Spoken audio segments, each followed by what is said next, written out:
So guys, जैसा कि हमने पिछले एपिसोड में देखा कि आयरन सोर्ड टाइजियान जिंदा थे और वो हे किंग के साथ वहां गए थे। जियोयान उन्हें देखकर खुश हुआ और उसे पता चला कि वो एल्डर जूली के लिए ही काम कर रहे थे और उन्होंने जियन को प्रोटेक्ट करने के लिए उसे उनके साथ भेजा। जियोयान ने उनका शुक्रिया अदा किया और अब जियोयान ड्रैगन फिनिक्स ओरिजिन फ्रूट की क्रिस्टल लेयर को रिफाइन करने लग गया था। पर मानयान और नासू अपने जंगी जहाज लेकर वहां पहुंच चुके थे। जूली को इसका पहले ही पता चल गया था, इसीलिए वो क्यूजियो के साथ उनका इंतजार कर रहे थे और उन्होंने एशियन वर्ल्ड पैलेस को एक प्रोटेक्टिव बैरियर की वजह से हाइड कर दिया था ताकि जियोयान की रिफाइनमेंट में कोई बाधा उत्पन्न ना कर पाए और वो जियन को बचा सके। टाइजियान और हे किंग उस जगह की हिफाजत कर रहे होते हैं, पर अब युद्ध शुरू हो चुका था। जूली अपने सभी सैनिकों नासू और मानयान के सैनिकों को रोक रहे थे। अब क्यूजियो भी अपनी स्वॉर्ड लेकर युद्ध के लिए तैयार था। वो तेजी से नासू पर अटैक करने के लिए बढ़ता है, इसीलिए नासू भी अपने स्पीयर को बाहर निकाल कर लड़ने को तैयार हो गया और अब उन दोनों के बीच एक फियर्स फाइट होना स्टार्ट हो जाती है। क्यूजियो अपने स्वॉर्ड स्पिन मूव से अटैक करता है, पर नासू स्पीयर से उसके अटैक को रोक लेता है क्योंकि उन दोनों की पावर सेम लेवल पर थी। मानयान भी ये सब देख रहा होता है। वो जूली से बोलता है कि अभी भी वक्त है, पीछे हट जाओ, पर जूली तैयार नहीं होते। वो कहता है कि आज मैं देखना चाहता हूँ कि 3 सालों बाद जब हम फाइट करने वाले हैं तो तुमने कितनी ज्यादा प्रोग्रेस की है। और वो अपने एक पैर को जमीन पर मारकर क्रिस्टल फील्ड को एक्टिवेट करता है, जिससे आसपास जो सभी सैनिक लड़ रहे थे वो फ्रीज होने लगते हैं। जूली भी अपनी क्रिस्टल वर्ड पावर को एक्टिवेट करता है, जिससे मानयान के जो सैनिक उन पर अटैक करने आ रहे थे वो भी रुक जाते हैं और वो दोनों एक दूसरे की तरफ पावरफुल अटैक करने पड़े, जिससे वो सभी सैनिक घायल होकर दूर गिर जाते हैं। जूली की पावर भी हाफ फाइट संत रियल्म में थी, यानी उन दोनों की कल्टिवेशन लेवल सेम होती है, जिससे वो दोनों ही एक दूसरे को कड़ी टक्कर दे रहे थे और उनके टकराव से तेज एनर्जी फील्ड क्रिएट हुई जो आसपास के सैनिक को दूर फेंक रही थी और ये एनर्जी वे पहाड़ों और समुद्र में तेज लहरें उत्पन्न कर रही होती है। मानयान दूर हो गया था। वो बोलता है कि जूली, वास्तव में तुम भी हाफ फाइट संत लेवल पर पहुंच चुके हो। जूली कहता है कि हमारे ईस्ट ड्रैगन आइलैंड पर आक्रमण करना इतना आसान नहीं है और वो तेजी से उस पर अटैक करने जाते हैं, जिससे उन दोनों के बीच भी गंभीर लड़ाई शुरू हो गई। दोनों एक दूसरे पर पावरफुल अटैक करने लगे। वॉइड क्रैक उत्पन्न हो रहे थे। आसपास के सभी सैनिक काफी डरे हुए होते हैं। मानयान अपनी फिस्ट पावर से अटैक कर जूली को दूर फेंक देता है और वो कई सारे स्टोन को कंट्रोल करके एक जायंट स्टोन बॉल को क्रिएट कर डाली, जिसे वो जूली के ऊपर फेंक देता है। पर जूली अपने टीन स्लैश की मदद से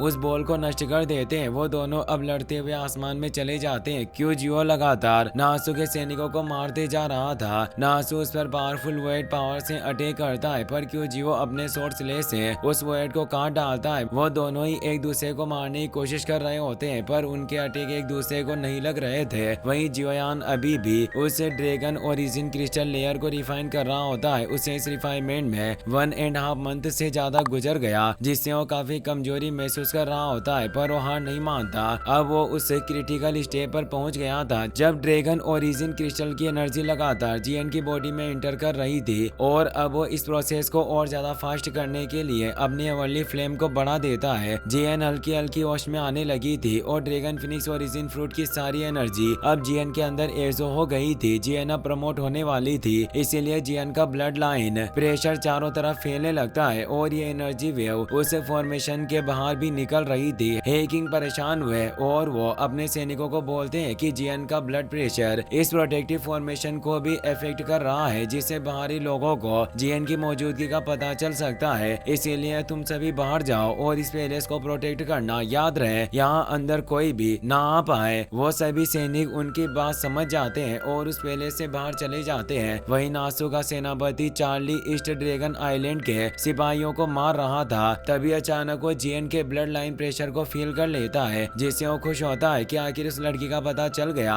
और वो अपने 4 सैनिकों को वहाँ बुला लेता है, जिनके साथ वो एशियन वर्ल्ड पैलेस की तरफ तेजी से बढ़ने लग जाता है। हे किंग को पता चल जाता है कि कोई उनकी तरफ आ रहा है। तभी प्रोटेक्टिव बैरियर पर कई सारे स्लेश से वार होते हैं, जिससे वो प्रोटेक्टिव बैरियर क्रैक होने लग जाता है और चार्ली के पावरफुल अटैक से पूरे तरीके से टूट जाता है। हे किंग परेशान होते हैं क्योंकि प्रोटेक्टिव बैरियर के टूटने से जियन की जान को खतरा था। वो अपने सैनिकों को बोलते हैं कि हमें अब इनका सामना करना होगा और वो ऊपर आ जाते हैं। चार्ली हे किंग को बोलता है कि हम दोनों एक दूसरे को काफी समय से जानते हैं और हमारी उसी पुरानी दोस्ती के चलते तुम्हें मेरे रास्ते में नहीं आना चाहिए और आज मैं तुम्हारी जान बख्श दूंगा। हे किंग कहते हैं कि ऐसा सपने में भी नहीं होगा और वो गुस्से में उसे एक पावरफुल किक मारते हैं जिससे नासू दूर हो जाता है। तो नासू ने सभी सैनिकों को उन पर अटैक करने भेजा, पर हे किंग भी अपने साथ पहले से ही सैनिक लेकर आए थे जिससे वो उन सैनिकों को रोकने लग जाते हैं। चार्ली तेजी से हे किंग पर अटैक करने बढ़ा, पर हे किंग उससे ज्यादा पावरफुल होते हैं जिससे वो उसे एक किक मारकर दूर कर देते हैं। पर चार्ली का असली मकसद जीएन तक पहुंचकर उसे खत्म करना था, इसीलिए वो आगे से हटकर जीएन की तरफ बढ़ने लग जाते हैं। पर तभी उसके आगे एक वॉइड पोर्टल ओपन होता है जिसमें से हे किंग बाहर आ जाते हैं और उसके मुंह पर एक जोरदार लात मारकर दूर फेंक देते हैं। वो एक फ्लोटिंग आइलैंड से जाकर टकराता है। इसे ऐसा लग रहा था कि ईस्ट आइलैंड उन पर जीत हासिल कर रहा होगा, क्योंकि जूली भी अपने क्लो मुंह से मानयान पर पावरफुल अटैक करके उसे रोके हुए थे, पर दोनों ही एक दूसरे से जीत नहीं पा रहे होते। मानयान बोलता है कि अपने निरर्थक प्रयास करना बंद करो, तुम मुझसे नहीं जीत सकते। आज चाहे कुछ भी हो जाए पर हम ड्रैगन एम्परर की ब्लड लाइन को मिटा कर रहेंगे। जूली को काफी गुस्सा आ रहा होता है, पर वो सोचते हैं कि मेरी ताकत मानयान के बराबर है, इसीलिए इसे हराना आसान नहीं होगा। मैं बस इसे रोके रखने के लिए अपनी पूरी कोशिश कर सकता हूँ। पर अब वहाँ नॉर्थ ड्रैगन आइलैंड का लीडर जिया शाह भी आ जाता है। वो बोलता है कि ऐसा लग रहा है कि वाकई काफी अच्छे समय पर आया हूँ जिससे मैं सिचुएशन को संभाल सकता हूँ। जूली परेशान हो जाते हैं क्योंकि अपनी पूरी सेना के साथ आया होता है और वो अपने हाफ फाइट संत पावर के साथ ईस्ट ड्रैगन आइलैंड के सभी सैनिकों को मार रहा होता है। जिया शाह मानयान से बोलता है कि तुम इस जूली को रोकर रखो और बाकी सब कुछ मुझ पर छोड़ दो, मैं व्यक्तिगत रूप से उस रॉयल ब्लड लाइन वाली लड़की को खत्म कर दूंगा। मानयान उसकी बात मान लेता है और वहाँ से जूली से फाइट करने लगता है और अब जिया शाह तेजी से सैनिकों को मारते हुए आगे बढ़ने लगता है। जूली उसे रोकने जाते हैं पर मानयान आगे आकर उन्हें पंच मार देता है जिससे वो दूर चले जाते हैं। वो समझ गए थे कि वो मानयान के होते हुए जिया शाह को रोक नहीं सकते, इसलिए वो हे किंग से बोलते हैं कि जल्दी से इसे रोको। हे किंग जिया शाह को आते हुए देख रहा था। वो हैरान था कि नॉर्थ ड्रैगन आइलैंड भी युद्ध में शामिल हो चुका है। जरूर इन तीनों ड्रैगन क्लेन ने हमारे खिलाफ चाल चली, पर हम इन्हें इनके प्लान में कामयाब होने नहीं दे सकते, चाहे आज मैं मर क्यों ना जाऊं। पर तभी पीछे से चार्ली आ जाते हैं जो उस पर अटैक करता हुआ बोलता है कि तुम्हारा अपोनेंट मैं हूं और अब उन दोनों के बीच फाइट स्टार्ट हो जाती है। जिया शाह ड्रैगन पीछे के बाहर पहुंच चुका था। वो जीएन को देख पा रहा था और कहता है कि ये लड़की एम्परर ब्लड लाइन की आखिरी वंशज है और ये अभी सिर्फ एक बच्ची होने के बावजूद इसका इनबॉर्न ब्लड लाइन प्रेशर पहले से ही इतना ज्यादा हो चुका है कि ये स्थिति को उजागर कर रहा है। अचानक टाइजान वहां जाते हैं जो उसके कई सारी सोर्ड से अटैक करते हैं, पर वो एक वॉइड पोर्टल के थ्रू उनके अटैक को आसानी से रोक लेता है। टाइजान बोलते हैं कि अगर आज तुम आगे बढ़ना चाहते हो तो तुम्हें मेरी बॉडी से होकर गुजरना होगा। जिया शाह बोलता है कि क्या तुम अपनी पावर को नहीं जानते जो मेरे हाथों मरना चाहते हो, और वो उस पर तेज प्रेशर डालने लगता है। पर टाइजान अपनी पूरी पावर से उस पर अटैक करने लगते हैं। इससे पहले ही जिया शाह उन्हें दूर फेंक देता है और अब वो उस पैलेस के ऊपरी भाग पर आ जाता है जहाँ जियोयान क्रिस्टल लेयर को रिफाइन कर रहा था।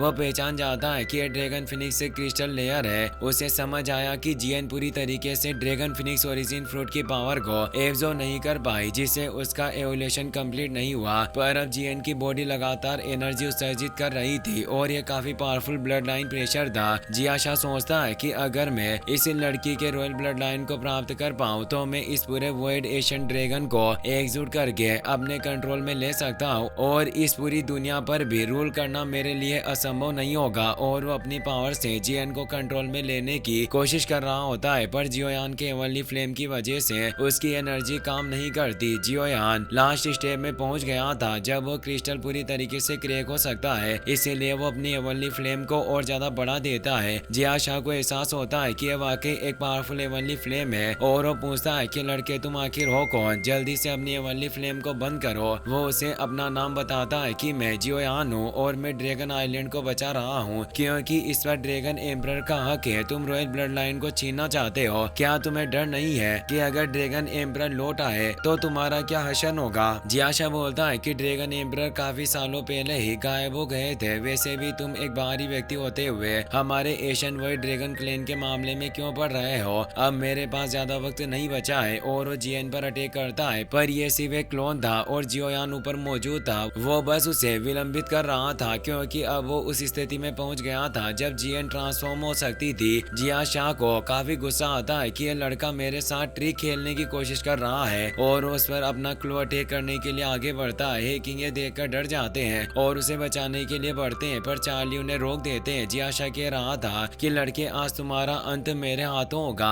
पर उसका क्लो जियोयान को छूता उससे पहले ही जियन की बॉडी से तेज गोल्डन एनर्जी उत्सर्जित होने लगती है, जो इतनी ज्यादा होती है कि वो उस क्लो को नष्ट कर देती है और अब वो एवोल हो रही थी, जिससे पूरा आसमान सुनहरा हो गया था और एशियन वाइट ड्रैगन नजर आता है। पूरा ड्रैगन आइलैंड जियन की एनर्जी से चमक उठा और अब जियन अपने ओरिजिनल फॉर्म में लौट आई थी और उसकी पावर काफी बढ़ गई थी। उसे पता होता है कि जिया शाह जियोयान को मारना चाहता था, इसीलिए वो उस पर अटैक करने लगती है। वो उससे बचने की कोशिश करता है पर बच नहीं पाता, क्योंकि रॉयल ब्लड लाइन की पावर होने से काफी असीम थी और वो बुरी तरह से घायल हो जाता है। जियन की पावर 4 स्टार फाइट संत रियल में पहुंच गई थी और उसकी पावर उसके चेहरे से ही झलक रही थी। वो कहती है कि अगर तुम जियोयान के एक बाल को भी नुकसान पहुंचाते तो मैं तुम्हारी पूरी स्किन को छील देती और तुम्हें जिंदा नहीं छोड़ती, और वो गुस्से में अपनी आंखें खोलती है। इसी के साथ ये एपिसोड यहीं पर खत्म हो जाता है। वीडियो पसंद आई हो तो अपने दोस्तों के साथ शेयर करना और सब्सक्राइब करना ना भूलें। Thanks for watching.